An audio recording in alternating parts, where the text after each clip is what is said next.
Welcome back to Voices of Change, where we explore the pivotal moments in global governance and the narratives behind them. Today, we delve into an incredibly important chapter in Ghana's history, spanning from July 1978 to September 1979. This was a time of intense political flux, witnessing three successive government changes within just over a year. John, can you kick us off by painting a picture of what this period looked like? Absolutely. This turbulent era in Ghana was characterized by various ideological struggles and a stark tension between elite-driven institutional reforms and a populist rebellion against the current political systems. Imagine a political landscape where every year feels like a dramatic roller coaster, with differing ideologies rapidly clashing. You had two opposing forces at play: a state-centered approach focused on reforming ruling coalitions and an anti-state approach that pushed for steep withdrawal from state structures altogether. It was complex. That does sound like a political roller coaster. And to help our listeners understand better, could you clarify what we mean by state-centered and anti-state approaches? Of course, the state-centered approach basically focuses on making changes within the existing system. It's about altering who governs and how they govern, optimizing access to political power. On the other hand, the anti-state approach is a bit more revolutionary. It's about rejecting the entire system and withdrawing from those structures altogether. It's like two sides of a coin. One wants to reform the existing system, while the other believes that the system itself is irredeemable and must be dismantled. Fascinating. Now, diving deeper, what's notable about this period is the phenomenon of deep political polarization. This wasn't a case of a single political party, but rather sharp disagreements among factions, leading to what we might call a bifurcation of perceptions. How did this polarization impact Ghanaian society? Great question. The tensions meant that public sentiment swung wildly between those wanting reform and those utterly disenchanted with the political elite. Imagine it as a society divided down ideological lines, where each side genuinely believes that their approach is the only way forward. This kind of polarization can be both a driving force for change and a barrier to consensus, leading to instability. In this context, we see the rise of leaders like Lieutenant General Fred Akufo. Ah, yes, the coup on July 5th, 1978. This was a pivotal moment when Akufo, backed by military elites, ousted Achiampong from power. Can you unpack what led to this military coup? What were the public's feelings at that moment?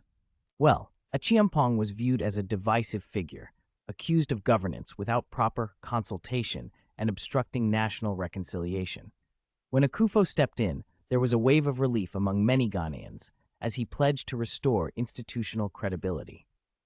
The rhetoric around this coup was striking. Words like national rediscovery, reconciliation, and casting aside a dark interregnum instantly resonated with the public. It felt like a new dawn was on the horizon, at least temporarily. Now, with Akufo's government positioned as a transition towards more democratic processes, what did they do to build further credibility among the population? Akufo's government undertook several notable actions to demonstrate a break from the past. They released detainees, which was a huge signal of rejecting Achiampong's repressive tactics. They also purged loyalists from the prior regime, a symbol of a fresh start. Furthermore, lifting press restrictions and announcing amnesty for exiles were monumental steps signaling a commitment to reconciliation. They were essentially saying, "We're different, and we're here to listen." It sounds like a flourishing fresh start, but were there underlying tensions still bubbling up? How did opposition groups respond to these changes? Indeed, while Akufo was making these strides, organized opposition voices like the Ghana Bar Association and university groups were growing increasingly vocal.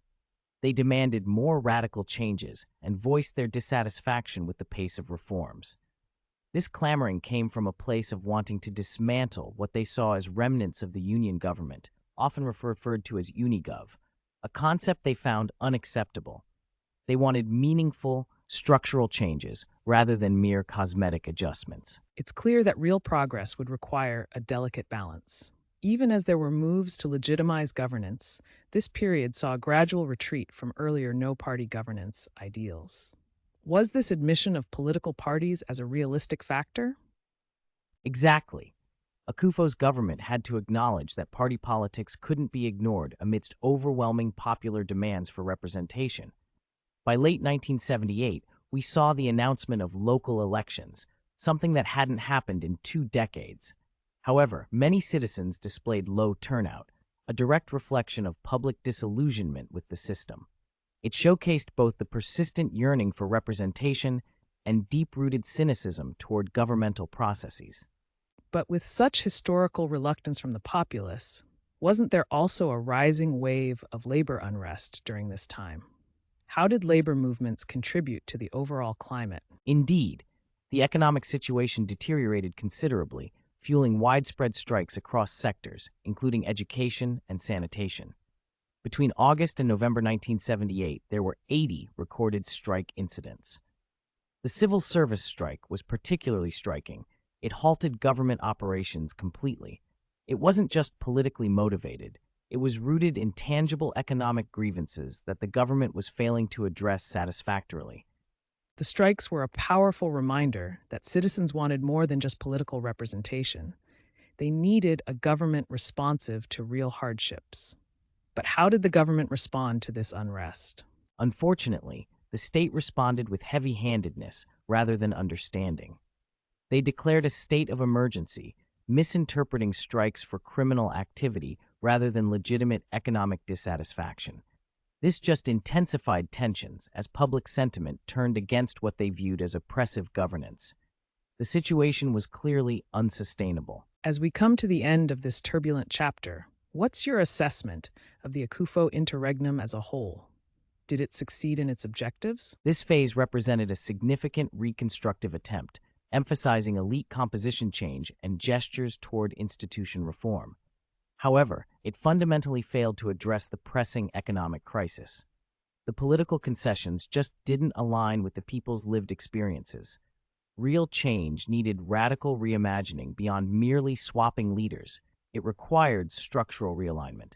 The failure to connect political reform to economic improvement led to a transition framework that simply didn't resonate with the nation's needs. And this brings us to the subsequent upheaval led by Jerry Rawlings. His May 15th coup attempt and the successful uprising on June 4, 1979, marked a dramatic shift in Ghana's governance ethos. How did Rawlings try to reorient the political landscape? Rawlings' interventions were pivotal, focusing not just on elite-level change, but seeking normative, structural political reordering. It was a stark contrast to Akufo's transitional reforms. Rawlings appealed to the masses, presenting himself as a voice for the disenfranchised. His approach was both revolutionary and populist, calling for a rebirth of governance grounded in genuine concern for citizen welfare. Thus, it sparked a new chapter in Ghana's political saga that laid the groundwork for future reforms. As we wrap up this episode, it's evident that this turbulent period in Ghana's history teaches us profound lessons about the intricacy of governance, citizen engagement, and the essential nature of addressing both political and economic grievances. Viewing governance through a holistic lens is crucial. Thank you for an engaging discussion, and we look forward to bringing you more stories from the heart of change next time. Indeed, thank you everyone for tuning in. Keep your ears open for our next episode, where we dive into the revolutions that changed global governance everywhere. Until next time.